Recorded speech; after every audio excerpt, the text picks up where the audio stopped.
Good morning to each of you. Welcome to the start of the 2020 Sinai Temple Scholar in Residence series. I am Abner Goldstine. And I'm Roz. This is the first of 3 opportunities to hear from and have an interchange with the 2020 scholar, Dahlia Lithwick, the insightful, thoughtful senior editor at Slate, who has covered the Supreme Court and the U.S. judicial system since 1999. These sessions could not be more timely with the recent focus on the Supreme Court and its roles in each of our lives. Thus, the theme of these sessions, Beit Din Ma'ala, the Court on High. This is the 23rd annual Scholar in Residence program at Sinai Temple. Our Scholar in Residence series has become the cornerstone of Sinai's annual programming, bringing to our community some of the highest quality minds, not only from the U.S., but also from Israel, Canada, and the UK. Each of the scholars has stimulated and educated us with a variety of thoughtful alternative perspectives. It has made us smarter, better, and stronger together. Roz and I are very privileged to be the sponsors of these programs. The annual Scholar in Residence program has traditionally been held in person over a weekend, giving those attending the chance to interact on a one-on-one basis with our speaker. This year, however, is different. COVID has necessitated a change. We can't meet in person, but we can continue the tradition of hearing from the best and the brightest thinkers and leaders in their fields. Before we turn this over to Rabbi David Wolpe, Max Webb Senior Rabbi at Sinai Temple, and well known to I'm sure to most of you watching, we want to take the liberty of adding a personal note. Roz and I are so happy that Dahlia is with us this year. We had the joy of spending a wonderful weekend with Dahlia a little over 2 years ago, learning from her, discussing with her, sharing meals with her, and davening with her. Dahlia not only brings her special insights about the workings of the Supreme Court and the political environment, but she combines that with personal warmth, a lovely family, and most important, a beautiful Jewish neshama. And now it's our pleasure to welcome Rabbi David Wolpe.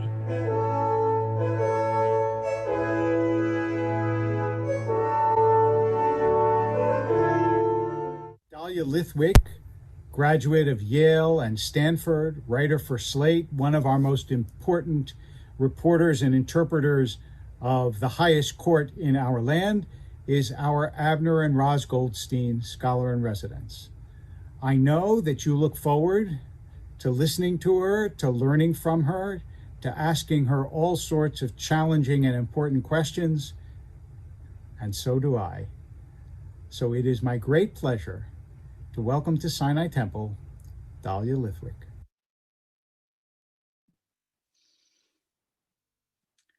So thank you so much to Rabbi Wolpe, to Rebecca Small, to your phenomenal staff. And I just want to echo what you just heard from Abner and Roz, which is that I had the unbelievable honor of studying some of these topics with them 2.5 years ago in person.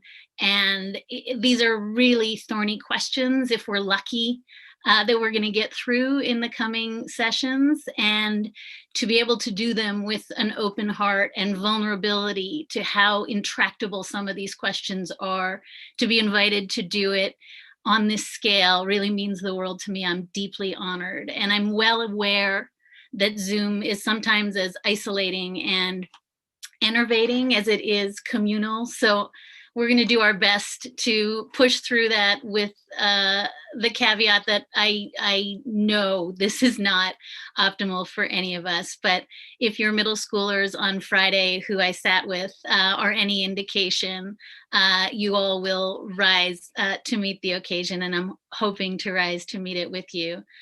The last thing I want to say, just in addition to my thanks, is that I just don't think I can overstate how vital these three conversations we're going to have together really are.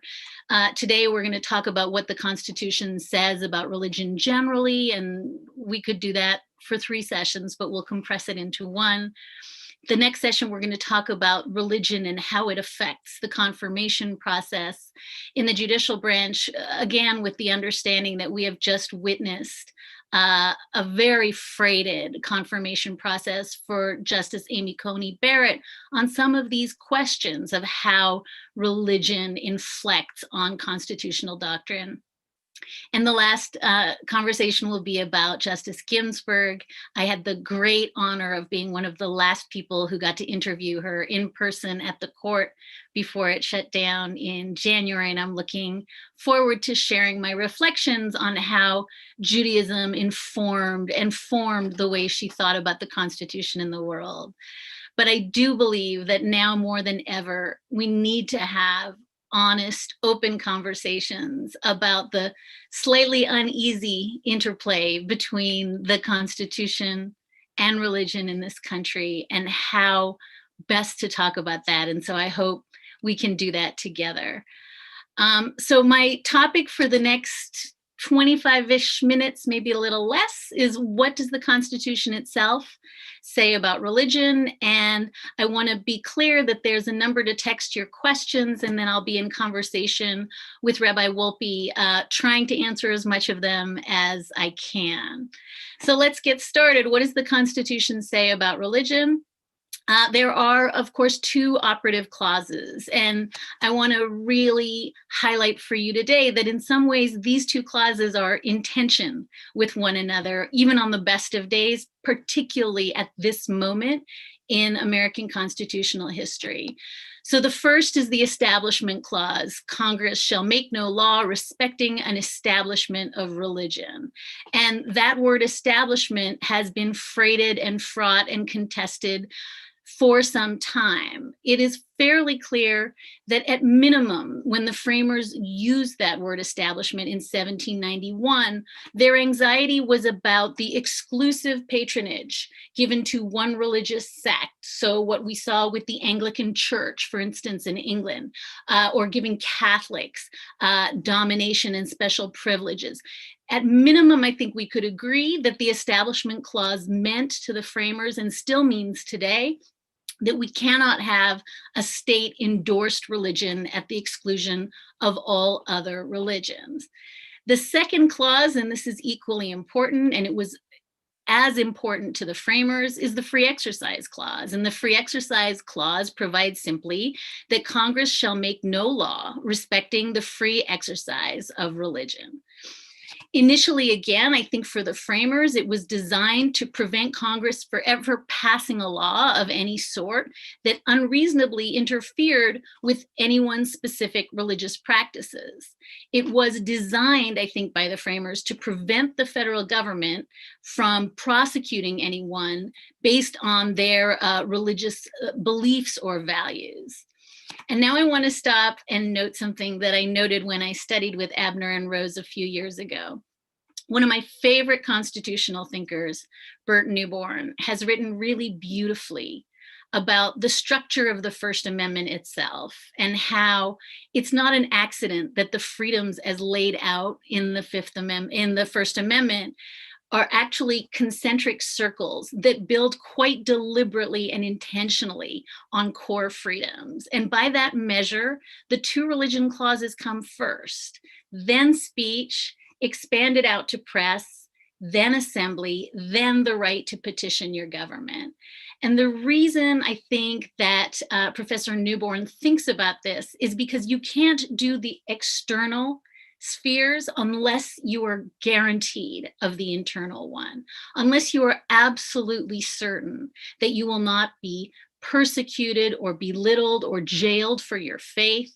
You cannot possibly be brave enough to speak freely or assemble freely or petition your government. And I love that he locates the religion clauses at the very heart of the First Amendment and tells us it's no accident, because I do think it goes to this core anxiety that the framers had, that America should be a place where nobody, under any set of facts, should fear persecution or prosecution based on their religious beliefs. So the two important sort of superstructures that I want to leave you with in terms of the big picture is that, of course, there is going to be tension sometimes between those two clauses. And so if a school, for instance, prohibits all prayer, if a public school says there can be no prayer, well, that may, in fact, be supporting the free exercise clause, but it may actually be violating the establishment clause. So these two can sometimes be in tension. And if you think about the ways in which we are now looking at cases, particularly some of the end of this term cases, where it's not even quite clear whether the claims sound in the key of establishment or free exercise clause, it's fairly clear now that we're at a moment when the gears are really clanging together, and that claims of religious liberty are also either impacting on or in direct conflict with establishment clause claims.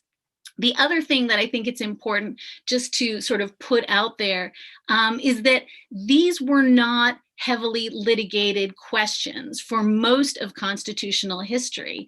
There really was only a kind of boom industry in litigating the religion clauses starting in the second half of the 20th century. And so for most of history, the doctrine just kind of lay there, and these questions got resolved largely through the political process. And that sometimes obviously meant that unpopular religious views were suppressed, but it also meant that the court itself did not, until about 70 years ago, insert itself into the business of making big proclamations and utterances about the nature of those two clauses. And so I think, as is the case with so many of the ways in which the court has inserted itself into the kind of beating heart of civic life in the United States, it is emphatically true that the court has inserted itself into these religion cases fairly recently, and in ways I think that have riven the nation, that I probably will explain briefly at the end, but which I think you understand. So just to begin with, again, very briefly, the history, it's important to understand that the New World was colonized without doubt by people who were fleeing religious persecution, and the colonists immediately had to rub along with Catholics and Puritans and Quakers and Presbyterians and Baptists and Lutherans, and yes, Jews. And that meant that from the inception, the colonists had to work from the framework that A, they were terrified of state persecution based on religion, but also that I think they knew they would have to figure out some kind of pluralist way to get along, to tolerate one another. Now, all that is true, and at the same time, in 1791, 14 states had established churches. New Jersey, New Hampshire, South Carolina were decidedly Protestant colonies. Delaware and Maryland were Catholic colonies. When the Constitution was first adopted, there were only two states, Virginia and Rhode Island, that tolerated all religions. And so the Bill of Rights itself did not apply as against the states until much later. It was understood that you could have a state that had its own religious establishment. So the only other thing that I want to say by way of framing is that there was an irony built in here as well. And that irony is just this. Right from the very, very first Congress, having said we are not going to establish religion, Congress was solemnized with a sectarian prayer. And when you think about some of the cases that have followed in the past history, in the recent history, that issue of sectarian prayer to solemnize, for instance, state or local legislatures has endured. So baked in to a very, very highfalutin philosophy about religious tolerance and the lack of establishment, right from the first Congress, it was understood that states had their own religions if they wanted to, and also that Congress would open with a sectarian prayer. And it was not, to be sure, a Jewish prayer. So the way we think about the Establishment Clause is heavily rooted in Thomas Jefferson's famous 1802 letter to the Danbury Baptist Association. The language he famously used, we've all used it, my kids use it, is that the Establishment Clause was meant to, quote, erect a wall between church and state. Well, what does that mean? Nobody quite knows. And we've been fighting about it, as I said, pretty much from the mid 20th century till today. So I think the most important thing to be said about the Establishment Clause is that the litigation that begins in the last 60 or so years is focused on a handful of buckets of issue, whether it's school prayer, funding of parochial schools, these are, and more, the positioning of large crosses and other religious symbols on public land. The doctrine was initially something of a mess. In 1971, and if you remember no other funny case name, remember the lemon test. This is a test that is universally loathed. It's like the subject of a comedy skit at the Supreme Court. Justice Scalia used to have great fun with the fact that it was called the lemon test. Initially in 1971, that test invalidated 2 state laws that would have reimbursed private religious schools for expenses, including teachers' salaries and textbooks.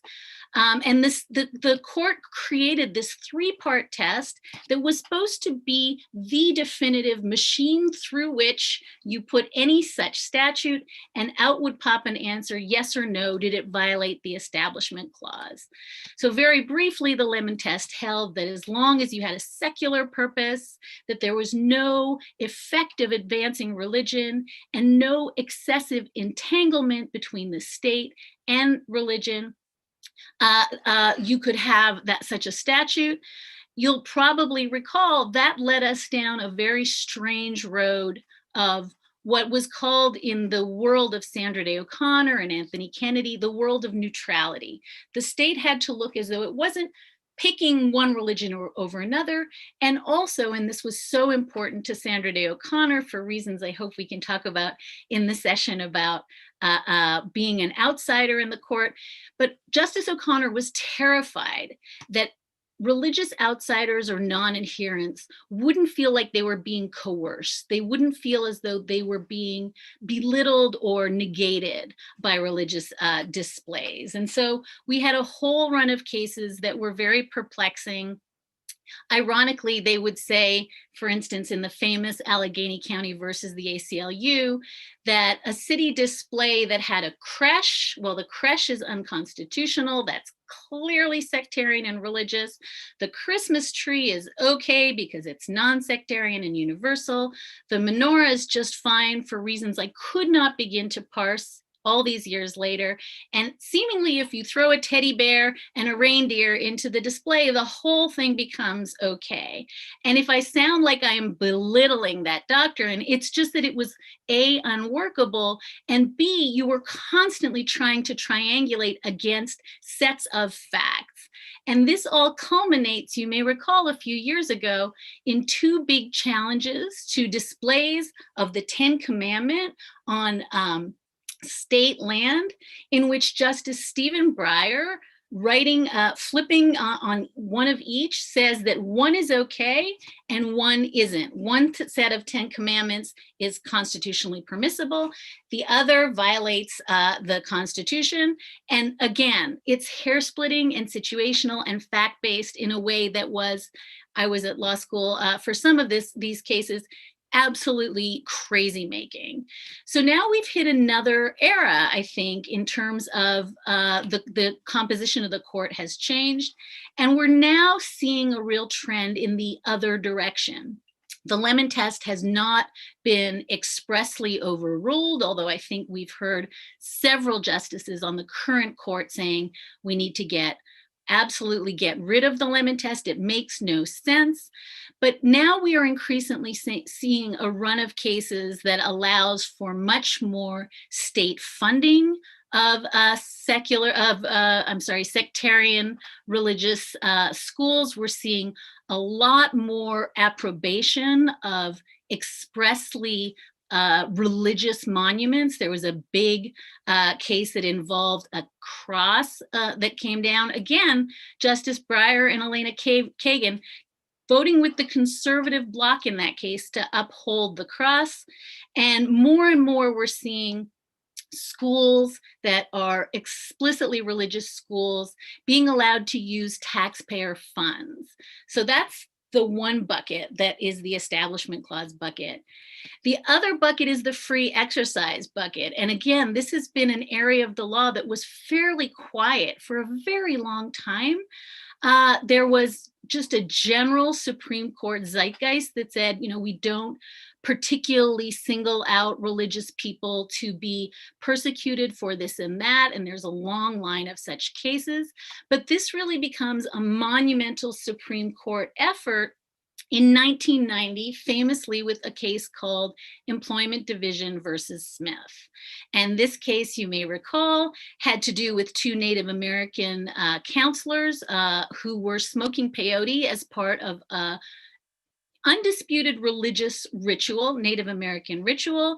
And Justice Scalia, writing for the majority, held that the Constitution does not allow religious adherents of any sect to violate what's called a, quote, neutral law of general applicability.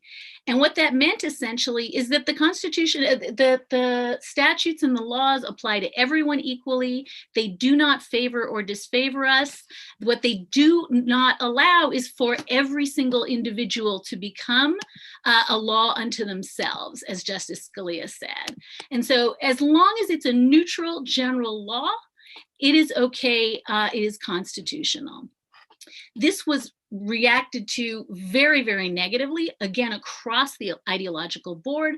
In 1993, Congress passes RFRA, the Religious Freedom Restoration Act, which attempts to limit how much states can burden religious exercise. And what they essentially say is, unless there is a compelling government interest in this law, you have to figure out a way to do it in the least restrictive way that will least burden religious liberty. And I really want to put a point on that for future discussions, because this bill was put forward by Ted Kennedy and Chuck Schumer. It was signed into law by Bill Clinton. It was absolutely bipartisan. This was not at that time seen as a right-left issue. It was seen as pushing back across the boards against the Supreme Court's decision that felt as though it disfavored religious adherence. Since that time, we've seen case after case after case as the composition of the court has changed, in which the question about that interplay that I've described, Establishment Clause versus Free Exercise Clause, what is a dissenter to do when they feel that they are being conscripted into either a civil rights regime that they cannot be a part of? Think of the Little Sisters of the Poor who come to the Supreme Court not once but twice. Again, this year, they prevail at the court. They say, we don't object to the contraception mandate as part of the Affordable Care Act, but you cannot conscript us to give what we think are abortifacients or abortion-causing drugs to our workers. That forces us to violate our own religious conscience, our own religious liberty. They have prevailed. Famously in Hobby Lobby, we had a for-profit employer who made the same objections, said, you may call it contraception as part of Obamacare. That's part of your regular package that you are entitled to. We call it abortion, and we will not provide that to our employees. Again, they prevail at the Supreme Court.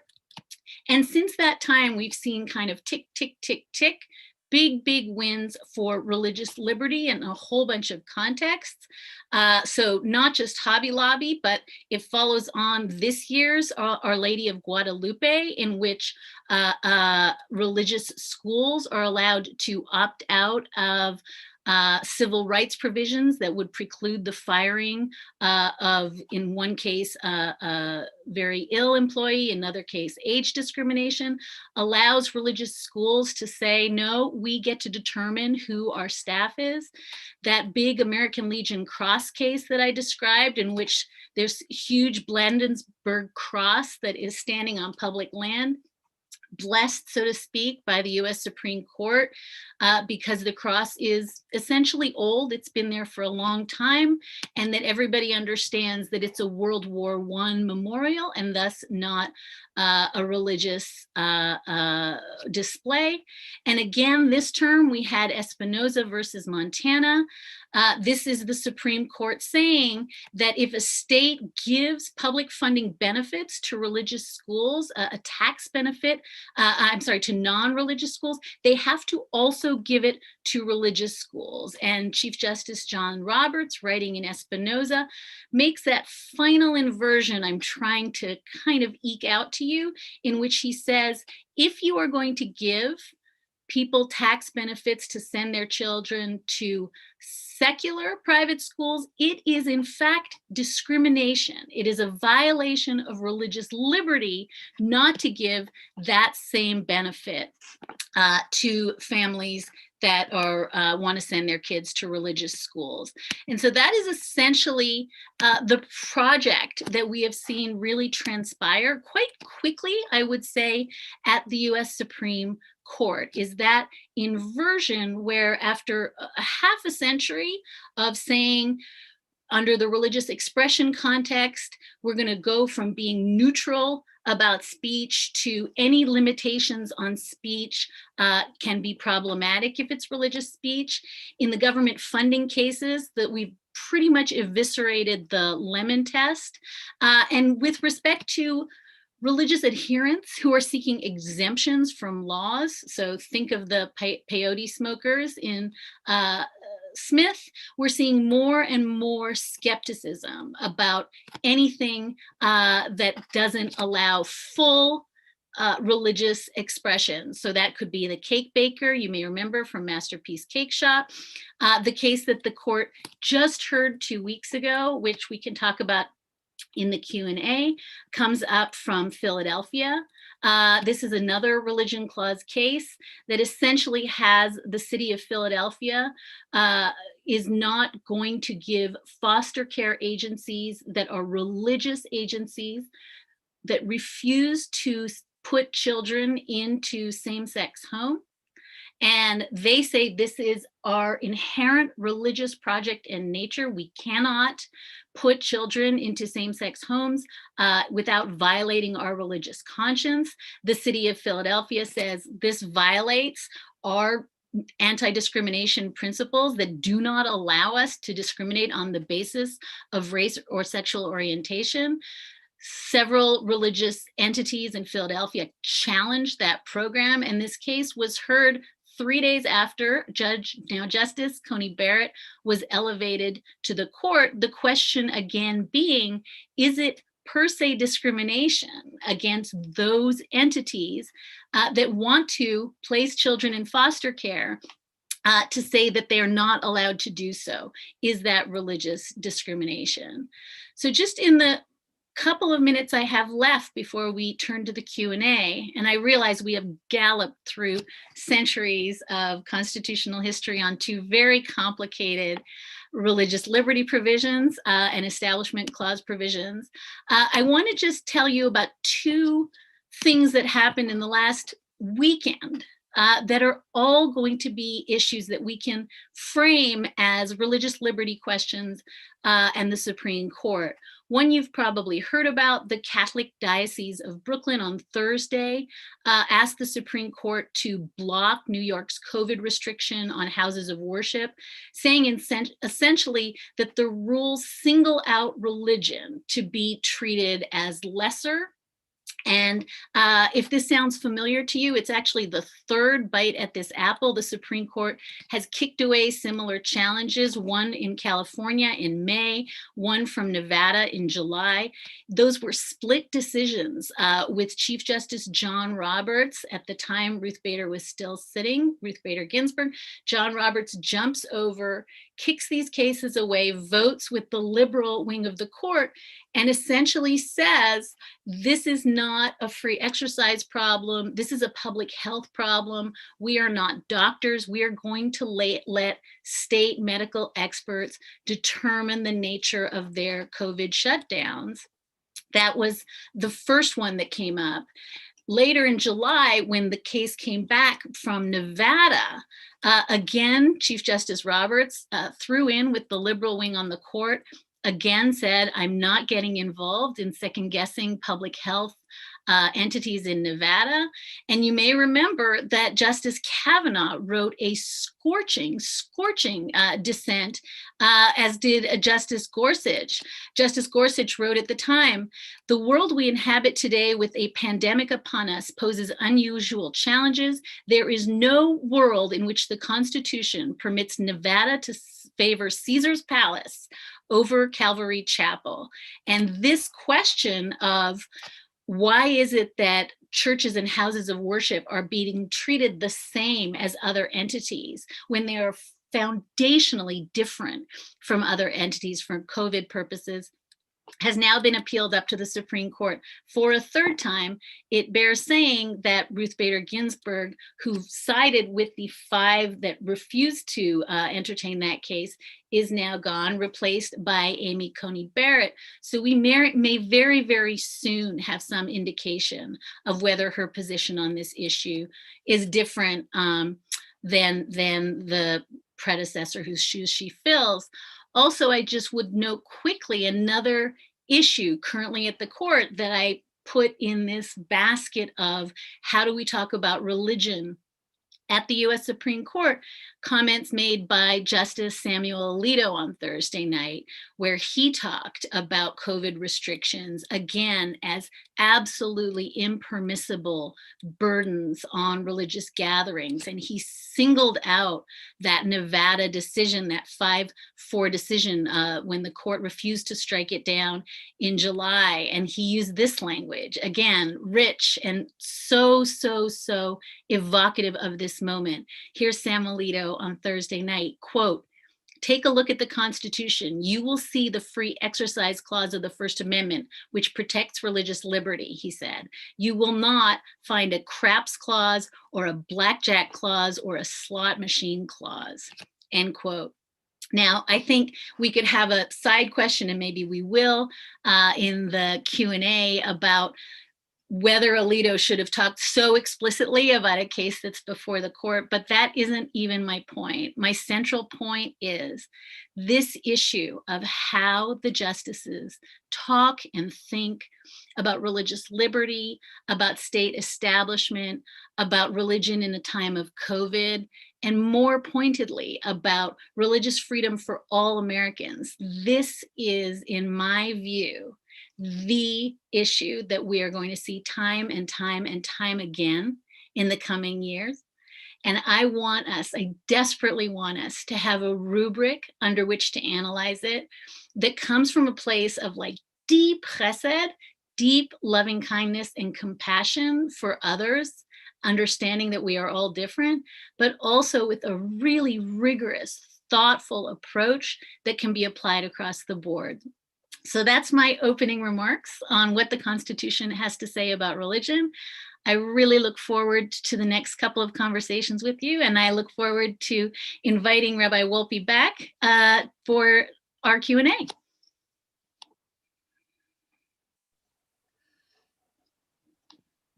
Thank you so much. Fascinating.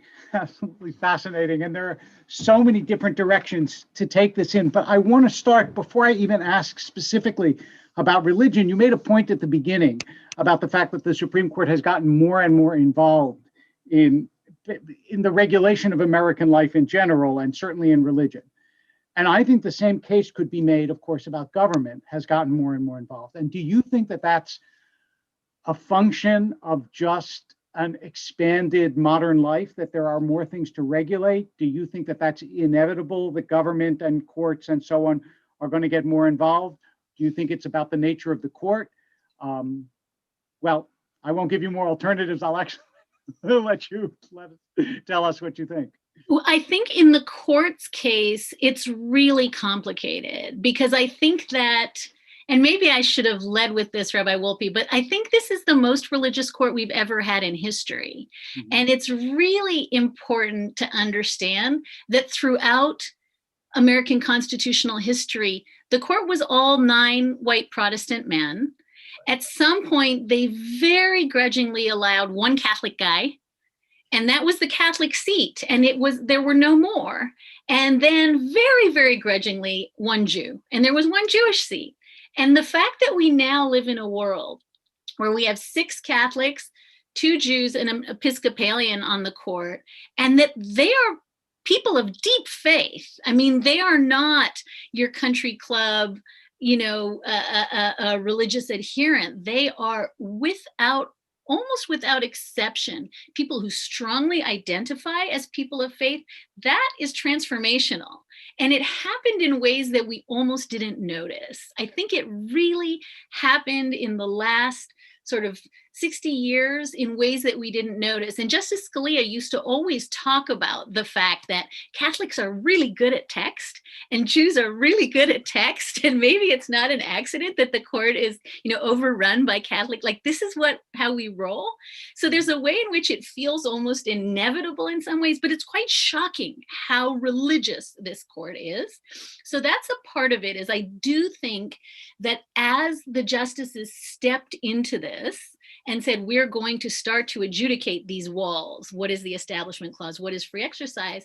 They started to filter it through their own sense of how their religion was treated, how other religions were treated. And I do think that kind of upped the temperature. And certainly that's what you're seeing in some of the comments you're hearing around closing, as a feeling of real religious persecution. So I think part of it is quite simply the psychological answer, that the court is very invested personally in a way that maybe the court, the FDR New Deal court was very personally invested in their stock portfolio. Like they were just different interests. I think these interests are very close to the bone, which is one of the reasons I wanted to have this conversation. I do think the larger answer to both the court and government is that without a doubt, the government has absolutely leached into every aspect of public civic life. And we can talk about whether it's a good thing that the court is now the arbiter of affirmative action and same-sex marriage and, all the myriad issues, religious liberty being one of them, that the court has inserted itself into. But I think my bottom line answer might be that this is a country that was built on law.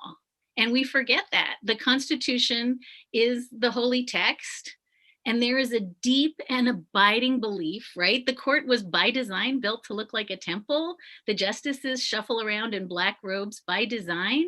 This is not an accident. We revere the rule of law, and we believe that there's no problem, too big or too small, for the law to surge into the vacuum. And we're kind of seeing that right now, even playing out over the election results. It is, I must say, I've never thought about it until you just said that, but it is very religious in feel to have everybody stand up when the judge comes into the room. That is a sort of reverential. So let me, since we don't have you for that long, and I don't want to avoid the controversial topics, let me dive right into one of the most controversial to try to understand some of the divisions, and that is abortion. And the way I want to ask it is this. So for example, one of the questions in the chat was, because Jewish law doesn't consider a fetus a person for 40 days, could you use that as an argument in front of the court?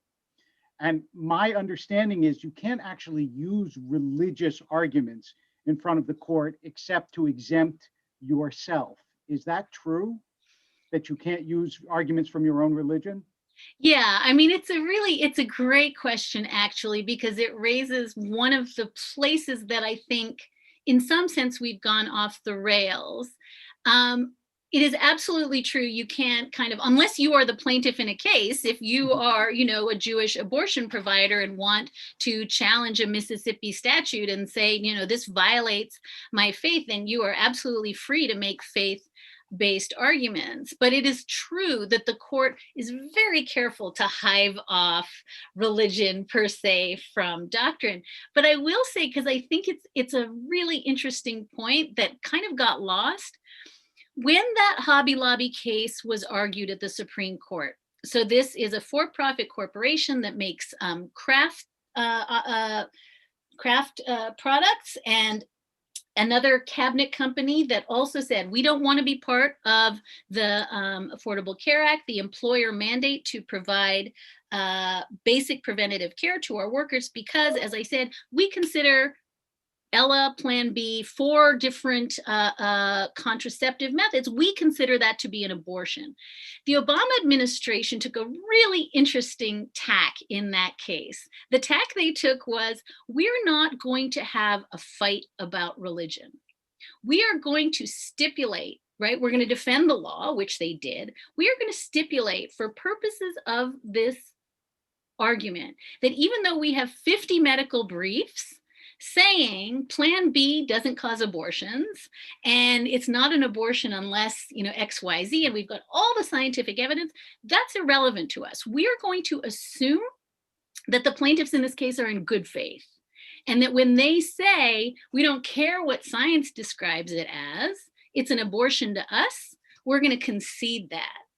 And I just want to point out that that was a decision, that was a litigation decision. And it has meant that we've now got, all these cases. So for instance, Masterpiece Cake Shop, the baker in that cake, really felt that it was like a tenet of his faith that he wanted to bake cakes. He wanted to solemnize weddings, and also that this was fundamentally coercing him into doing something that violates.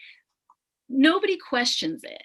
And so I think we've almost made the decision to go in 100% the opposite from what your question posits, which not only are we going to not, make a fuss about whether science or some other legal thing preempts your religious objection, we're going to concede it every time. We're going to concede it. And that has put us in a funny posture a few years later, where we simply concede that if your faith tells you that X is a sin, we will agree. So that raises the question, which I don't expect you to answer, but I'd like you to reflect on, because there is no answer, in quotes. What is a religion? Because cases can obviously come before the court where, like the Nexium is now a very popular cult, discussion, and there's a Netflix special and so on. There are all sorts of incipient cults, but also religions that are not large or that aren't established. And to what extent does the court have to decide what actually constitutes a religion? And is there any guidance in the Constitution to help us? I'm going to give what's going to sound like a flip answer, and it's not a flip answer. But I referred briefly to a case about solemnizing town council meetings with prayer, right? So this was a case called Town of Greece. It's not Greece. It's not Athens. It's a tiny little town upstate New York called Greece. And every single town council meeting is solemnized. And by accident, every single one of them is a Christian prayer, every time. So litigation is brought by, I think, one atheist and one Jew, it's always a Jew, who says, I don't want to go before my town council and bow my head and pray to, some of these cases, there's a much more dramatic one that comes out of Virginia later, where these are really enthusiastic sectarian prayers that evoke things that make litigants very anxious if they're not Christian. And the court, 5-4, says that it's fine. This system is fine. And there's a whole bunch of details, although they do cite back to the first Congress that had a sectarian prayer. And they say, we've always done this. It's always Christian. We're okay. Justice Kennedy writes a really fascinating opinion where he goes, oh, we're all a little better off with a little bit of Christian sectarian prayer. Like, it's civilizing. So you can imagine how the Jewish plaintiff felt. Right. I tell you all this to say that immediately, and essentially the outcome of the case was, if other religions want to solemnize at town council prayers, they should ask to do so. And so, unsurprisingly, the Church of the Flying Spaghetti Monster, which is, I guess, a thing, I don't know what it exactly believes. Yeah. They have like strainer hats, like metal. Anyway, it's a thing. And they sought to be allowed to solemnize prayer in the town of Greece, and they are everywhere. There's also some really, again, it seems fatuous and tongue-in-cheek, but there's all sorts of satanic, groups that say, good, we want those kinds of robust First Amendment rights, and we'd like to throw up some of our monuments too, if the Ten Commandments is cool. And they tend, unsurprisingly, those cases don't make it to the Supreme Court, and we don't find out what the line is. The slightly cynical answer is, this didn't work out well for the peyote smokers in Smith that I described before. So there is a way in which, and this has been, I think, a significant critique of where the Roberts Court has gone, it feels very much as though mainstream Christian religion keeps winning in these cases. And if you could imagine Hobby Lobby being brought by the Spaghetti Monster church, it might have gotten differently. So I can't answer descriptively, how do we decide what is a religion? I can tell you, as a sort of tactical matter, the solution has been not to decide, but strangely, the cases continue to be from very mainstream religions. And the question of establishment versus freedom of exercise and so on and so forth, you point out, has changed politically. That is, left to right. Where you said, you mentioned three clearly identified Democrats who established a law that now you would associate with Republicans. And I wonder if that's purely a function of the fact that non-religion or secular religion has become increasingly identified with the left, and religiosity increasingly identified with the right. And so it gets mixed into the whole cultural polarization, or are there other factors that you think have caused that division? I think it's largely that. If you think about the reaction to the peyote case, that was the paradigmatic minority disfavored religion. And so, unsurprisingly, everybody felt this is awful. I mean, it has to be the case. If the First Amendment protects nothing else, it has to protect disfavored minority religions that really feel that peyote is no joke for them.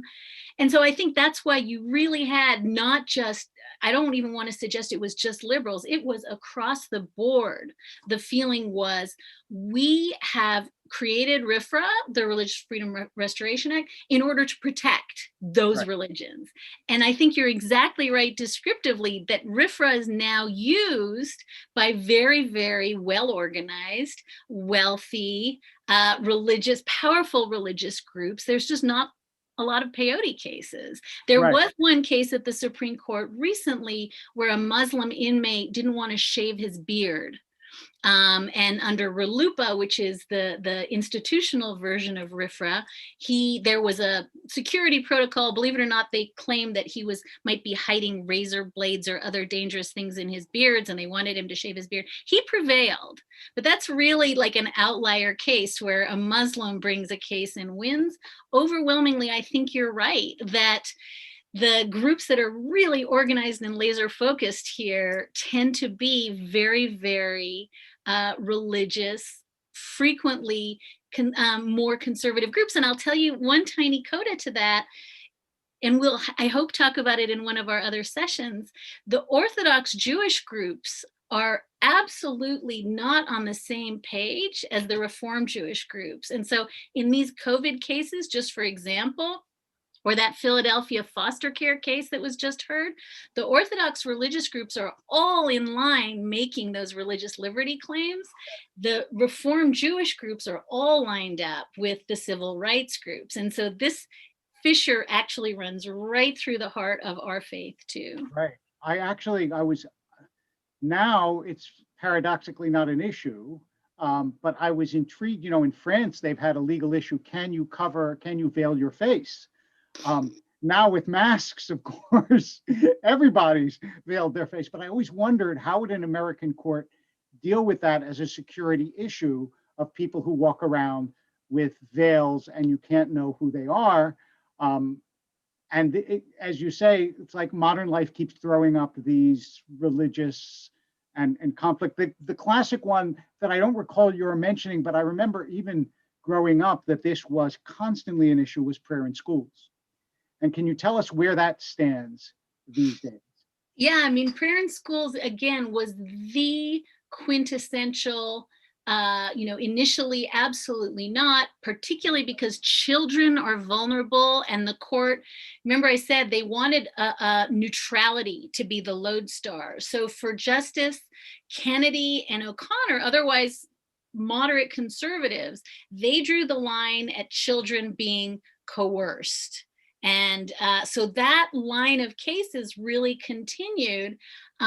More and more, I think we're going to start to see, not so much in the prayer context, now we're seeing it kind of bulge out in the funding context of the tax credit cases, Espinoza this year. But I think that, again, there is this inversion where now it's being seen as, and I didn't talk about this case, but I maybe should have, one of the cases where it flips or starts to flip, the language flips, Christian Legal Services, a 2010 case where there's one of the UCs has a Christian group on campus and they will not have gay members. And the UC says, no, this violates all of our rules. This isn't even a question. They ended up losing, but Justice Alito wrote a stinging dissent, again saying this is a basic question of free exercise and also free speech, which we haven't talked about. Right. Free speech, that you are infringing on the free speech rights of this group that wants to be able to proselytize as it does. So I think in some sense, again, it's flipping now, where to exclude religious groups in any iteration is more and more being cast by this majority on this court as per se discrimination. And that really is the funding case we just saw. And I remember to take this in a slightly different but compatible direction, the Kiryas Yoel case about how you draw the boundaries around a district and whether you can do that by religion. Could you give us a quick word on that? Yeah, I mean, that's another landmark case where, and I think it's so interesting, we're seeing it even this year. The Second Circuit is now handling a similar case, also coming out of a very Orthodox Jewish community that is essentially allocating the way it sets up voting based on Jewish, just a massive influx of Jews in the town. And it's interesting because, again, I think it goes to that good question you asked about where Jews have accumulated tremendous power and leverage. They have absolutely, Kiryas Yoel is the hallmark of that, but have absolutely been able to weaponize the courts to effectuate outcomes that they seek. And some of the biggest challengers of these COVID restrictions, as you know, are Orthodox synagogues who really feel, I think in their hearts, exactly the way Justice Alito feels, which is like, don't tell me you can open a stinking casino for business and that you can't open my shul for the Chagim. And I will also tell you that the justices in these COVID cases, the dissenting justices, cite these Jewish groups time and time again. In fact, Alito cited shuls that were not able to open for Pesach. So there's real salience going back and forth. I got some, emails from members and so on that said, why aren't we challenging this restriction? And the reasoning of the emails generally was demonstrations. They're not closing down demonstrations where people are marching by the thousands, but they won't let us gather. And what it reminds me in the context of what you're saying is that the court also, they have to be sociologists, because had they not opened the casino, for example, or had they not allowed the demonstrations, I don't know what Alito's argument would have been. Then he might have had to fall back on what Roberts said, that we're not public health officials. But if the government is inconsistent, so the court uses that. Yes? That's exactly right. And it's also exactly right that, and we should talk about this on another one of our sessions, but John Roberts is the most fascinating man in show business right now, because he, is very much a devout Catholic, and these things matter to him. He does not in any way, when he throws in with, ironically, all the Jews, to say that I'm going to uphold these COVID restrictions, it is very much in tension with his religious worldview. And also, I think, in tension with, just a larger problem the court is having at this moment, which is, I think I said this to your middle schoolers, there are turtles built in all around. When you walk in the courtyard at the Supreme Court, there's stone turtles everywhere. And the justices really revere the turtle because they want things to percolate up slowly. It is immensely important to them that issues get briefed fully, that both sides are argued, that they get all the amicus briefs, the green briefs from all the groups. They're having to decide all of these cases, including, by the way, the election cases, sometimes in the dark of night, 5 o'clock on a Friday night, unsigned orders. This is not a good look for the court. And I think COVID is very much, I would say, in that sort of subset of cases that the court is making very quick decisions on as health information changes. And one of the things Justice Alito said in his speech is, we know more about COVID now, that we shouldn't be bound by what was the truth in May. And there's some truth to that. Yeah. But making quick decisions is not ever been the court's forte. So I know we're coming to a close, and I know you're going to talk about this later, but I've been so fascinated by this question that I want to ask you nonetheless to jump ahead a little bit on a separate issue and tell us, I mean, as you said, Roberts is a really, really interesting figure. Generally, though, since most of us are not observers of the court, how much influence does a Chief Justice, does a Rehnquist, does a Roberts have on the court, and how often, like even percentage-wise, do they win or lose? It's the question, and the simple answer is they're 1 vote of 9. They have no more, no less. The formal answer is the Chief Justice has one secret sauce, which is they assign the opinions when they're in the majority. And while that seems really dorky or wonky, to give an opinion to a Gorsuch as opposed to an Alito is a very powerful move, deciding who you are going to allow to write the majority. That's been deployed, I think. Justice Warren Burger famously used his power to assign opinions to punish people, if they weren't in line. So it's not a joke. But I think undergirding the question, there is this deep institutional reverence that John Roberts has, both as a sort of function of being the chief, but more pointedly, it is in his DNA. And he talks about the great Chief Justices from John Marshall through to William Rehnquist, who he clerked for, as people who had a much bigger aperture than just, I want this case to go this way. And so I think that the ways in which John Roberts has really masterfully steered the court, kind of made everybody angry in about equal measure in the past 3-4 terms, has been exactly a function of what I guess you would call soft power. He doesn't have the power to pick off an extra vote here and there. He has the power to use his own vote, his own voice, to shepherd the court to do narrower things and more moderate, temperate things. And he has done that not because, his bulging muscles, but just because of a deep, deep I think, abiding concern that this institution, I always say, has neither the power of the purse nor the sword, right? We could turn off the lights on the court tomorrow. We could just do that. Right. That's John Roberts. He's terrified of that. So I want to thank you for a fascinating hour.